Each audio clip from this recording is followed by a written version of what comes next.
السلام علیکم ناظرین، میں ہوں اسد علی طور اپنے پروگرام اسد طور انسینسرڈ کے ساتھ، اور آج ہم آپ کو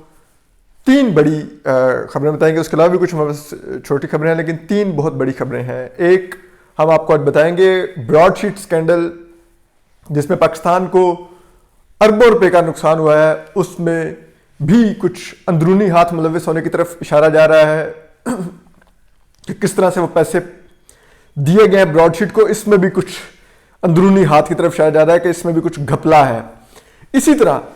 کہ پاکستان کس طرح ہارا ہے، اور اسی طرح جو پی آئی اے کا طیارہ جو ملائیشیا میں پکڑا گیا ہے، اس میں بھی اب اندرونی ہاتھ ملوث ہونے کی طرف اشارہ جا رہا ہے، اور کچھ تحقیقات کچھ لوگوں کی طرف اشارہ کر رہی ہیں. اس پہ بھی آپ کو بتائیں گے کہ وہ کون لوگ ہیں، کس طرف اشارہ جا رہا ہے. اسی طرح جو کورونا ویکسین ہے وہ پاکستان ابھی تک کیوں نہیں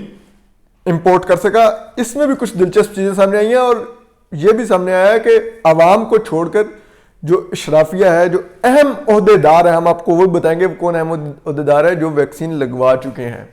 جن تک ویکسین پہنچ گئی ہے. اور باقی عوام کو کیوں ابھی تک چھوڑا گیا ہے،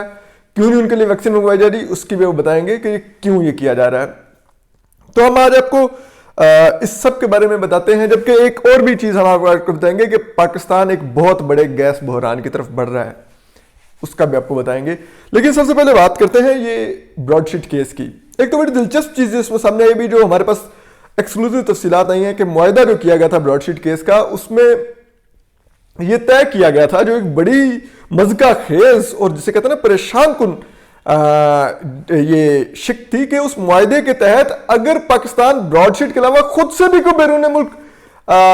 پیسے ڈھونڈتا اور اس میں براڈ شیٹ کا کوئی کردار نہ بھی ہوتا، اور پاکستان وہ پیسے واپس منگوانے میں کامیاب ہو جاتا، پھر بھی براڈ شیٹ کو 20% شیئر دینا تھا پاکستان نے. یہ ہمارا معاہدہ تھا. یہ اس وقت کی جنرل مشرف، ایک فوجی عامر جن کو غداری کے مقدمے میں سزائے موت سنائی جا چکی ہے، ان کا ایگریمنٹ تھا براڈ شیٹ کے ساتھ. جبکہ اسی طرح جو چیزیں سامنے آ رہی ہیں، جو سوالات پیدا ہو رہے ہیں کہ آخر پاکستان نے براڈ شیٹ کے لیے وہاں پر جو ہمیں ہمارے اکاؤنٹ سیز ہوئے، اس میں سے پیسے براڈ شیٹ کو ٹرانسفر ہوئے، اس اکاؤنٹس میں $30 ملین کیا کر رہے تھے. کیونکہ بیرون ملک جو ایمبیسیز کے لیے جو اکاؤنٹس ہوتے ہیں، جو ہمارا یو بی ایل میں آپریٹ ہو رہا تھا، اس میں صرف تنخواہوں کے پیسے پڑے ہوتے ہیں. یہ $30 ملین کیوں بھیجے گئے؟ جبکہ ایک یہ بھی ابھی ڈاکومنٹ سامنے آیا ہے کہ آج سے 2 ماہ پہلے کیبنٹ نے ای سی سی کی سفارش پر نیب کے اس براڈ شیٹ کیس کے لیے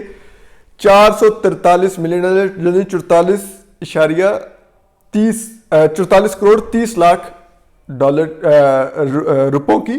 ایک سمری بھی منظور کی تھی کہ آپ ان کو ادا کر دیجئے. لیکن اس کے باوجود وہ نہ ادا کیے گئے، بلکہ یہ پچھلے سال کا فیصلہ تھا جو ہمارے خلاف تقریباً $20 ملین کا آیا ہوا تھا.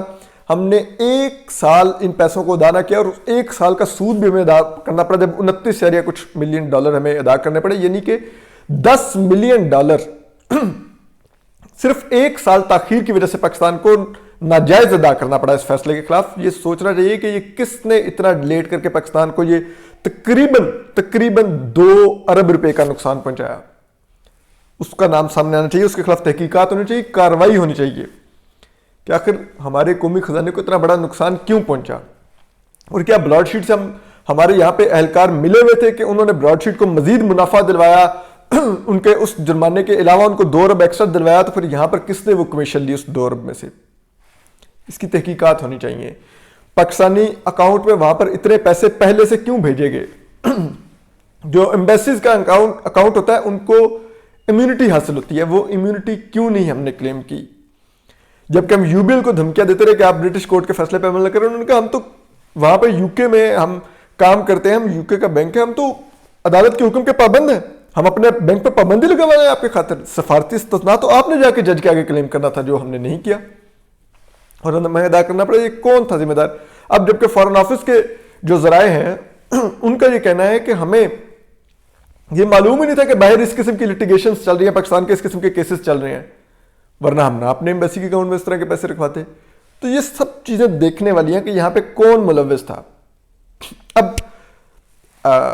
براڈ شیٹ اور حکومت پاکستان کے درمیان ایک معاہدہ طے پا گیا ہے، جس کے مطابق اب یہ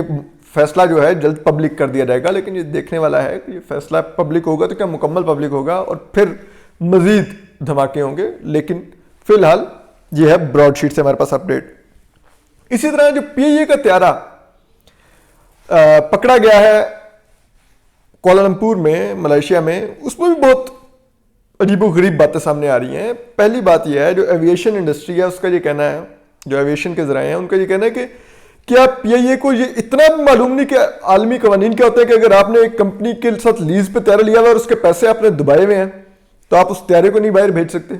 لیکن آپ نے بھیجا۔ دوسرا یہ ہے کہ پی آئی اے کے اندر بھی ایک انکوائری چل رہی ہے کہ جب 12 اور بوئنگ طیارے کھڑے ہوئے تھے تو اس طیارے کو ہی کیوں کوالالمپور بھیجا گیا جس کے اوپر آلریڈی ایک کورٹ میں کیس چل رہا تھا۔ اب ذرائع کا یہ کہنا ہے کہ یہ پی آئی اے کے اندر سے ہی کچھ لوگوں نے اس کمپنی کو جو پیری گرین تھی اس کو مخبری کی کہ ہم فلاں طیارہ کوالالمپور بھیج رہے ہیں، اور اس کے بعد جب جو ہی طیارہ بھیجا وہ پہلے سے وہاں پر کورٹ آرڈر لے کے بیٹھے ہوئے تھے اور انہوں نے طیارہ ضبط کروا لیا۔ اس کے سلسلے میں ذرائع کہتے ہیں کہ جو پی آئی اے کے جو حکام ہیں وہ انکوائری کروا رہے ہیں 3 ڈپارٹمنٹس میں، انجینئرنگ ڈپارٹمنٹ میں، مارکیٹنگ ڈپارٹمنٹ میں اور فلائٹ آپریشنز ڈپارٹمنٹ میں۔ ان کے اوپر فوکس کر کے وہ تحقیقات کروانا ہے کہ یہاں سے کون تھا جس نے مخبری کی، ان ٹچ تھا، تو ظاہری بات ہے جس نے مخبری کی اس نے پھر ان سے کچھ کمیشن کچھ لیا ہوگا، مفت میں تو نہیں کی ہوگی۔ تو یہ بھی دیکھنے والا کہ یہ نقصان کس سے پہنچایا، ملک کو اتنی بڑی شرمندگی کا سامنا کیوں کرنا پڑا، اور یہ بھی تحقیقات ہونی چاہیے کہ $14 ملین کیوں آپ نے پچھلے 6 ماہ میں نہیں ادا کیے تھے لیز کے، کیوں پی آئی اے روک کے بیٹھا ہوا تھا۔ اب یہ الزام لگا رہے ہیں کہ نہیں پچھلی حکومت نے کروایا، خدا کا خوف کریں، آپ کو پہلے کیوں نہیں خیال آتا؟ ہر حادثہ ہونے کے بعد کیوں آپ کو خیال آتا ہے کہ پچھلی حکومت نے کرایا؟ اوپر سے غلام سرور خان نے اتنی مزہ کا اسٹیٹمنٹ دینے کہ کووڈ کی وجہ سے ہم پیسے نہیں دے پا رہے تھے۔ کیا ہو گیا کووڈ کی وجہ سے پیسے نہیں دے پا رہے تھے؟ یہ ایک لیز ایگریمنٹ سے چل رہے ہوتے ہیں، یا تو آپ پھر اس کمپنی سے پلیڈ کرتے ہیں کہ ہم کووڈ کی وجہ سے ہمیں کچھ عرصے کا استثناء دیا جائے یا ہماری پیمنٹس ڈیلے کی جائیں۔ تو یہ سب اب جھوٹے قسم کے یہ کیے جا رہے ہیں، اور یہ بھی دیکھا جائے کہ جو پی آئی اے کے چیئرمین ہیں آخر وہ کیوں نہیں، ارشد ملک صاحب، ان کو نہیں پتا تھا ایویشن لاز کیا ہوتے ہیں؟ ظاہری بات ہے جنگی طیارے اڑاتے وہ کمرشل فلائٹس میں آ گیا نا، ان کو پتا ہے کمرشل فلائٹس کا بزنس کس طرح ہوتا ہے،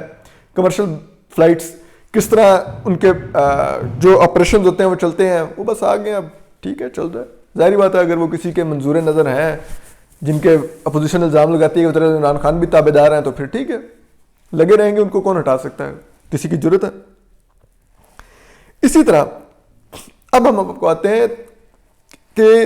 وزیر اعظم عمران خان بار بار احساس پروگرام کی بات کرتے ہیں۔ مجھے بہت احساس ہے عوام کا، میں عام آدمی کے لیے میں نے وہ شیلٹر ہومز بنا دیے ہیں، لوگ وہاں پہ سوئیں، میں نے وہ لنگر خانے بنا دیے ہیں، جبکہ آج ہم آپ کو ان کو بتاتے ہیں، ہم نے پچھلے دفعہ ان کو بتایا تھا آپ کو کس طرح پیٹرول پہ وہ عوام کو دھوکہ دے رہے ہیں، اور ہم اس میں وزیر اعظم عمران خان کا نام بھی اس لیے استعمال کرتے ہیں کہ کیونکہ وزیر اعظم آفس پیٹرول کی جاری کرتا ہے، وزیر اعظم خود کھڑے ہو کے چینی کا قیمتیں نیچے لانے کا دعویٰ کرتے ہیں، وزیر اعظم خود کھڑے ہو کے یہ ویکسین پر بات کرتے ہیں، یہ ایل این جی کے بات کرتے ہیں، پھر انہی سے ہم ان کے بارے میں بات بھی کریں گے۔ اسی طرح وزیر اعظم عمران خان نے جب کرونا آیا، اب آپ کو حیران کن بات بتائیں، کرونا جب آیا تو وزیر اعظم عمران خان نے بڑا کھڑا ہو کے ایک اعلان کیا کہ میں نے 1.2 ٹریلین مطلب 1200 ارب روپے کے پیکج کا اعلان کر دیا جو عام لوگوں کو ملے گا، انڈسٹری کو ملے گا، ہم سپورٹ کریں گے تاکہ پاکستان کی اکانومی نہ کولیپس کرے۔ لیکن اس کے باوجود ہماری اکانومی کولیپس کی، ہمارا جی ڈی پی -0.4 پر گیا، 68 سال بعد گیا۔ اب معلوم ہوا ہے کہ اس جو 1200 ارب روپے تھے اس میں سے صرف 297 ارب روپے پر حکومت پاکستان نے کووڈ فنڈ میں استعمال کیے مدد کے لیے، یعنی کہ صرف 34% روپیز جو 66% ہے وہ استعمال ہی نہ کیا گیا۔ 1200 ارب کا اعلان کیا گیا، صرف 297 ارب استعمال کیا۔ کتنا بڑا دھوکہ دیا گیا، بتایا کتنا گیا اور لگایا کتنا گیا۔ اسی طرح اب یہ بھی پچھلے کچھ دنوں سے خبریں آ رہی تھی کہ شاید کچھ جو وزراء اور کچھ حکومتی ارکان ہیں اور جو اعلیٰ حکام ہیں وہ شاید کووڈ ویکسین لگوا چکے ہیں اور عوام کو نہیں لگوائی جا رہی۔ اب انتہائی ہمارے ویل پلیس ذرائع یہ دعویٰ کر رہے ہیں کہ یہ کووڈ ویکسین چائنا سے ایک لمیٹڈ تعداد میں منگوائی گئی ہے، جو چائنا سے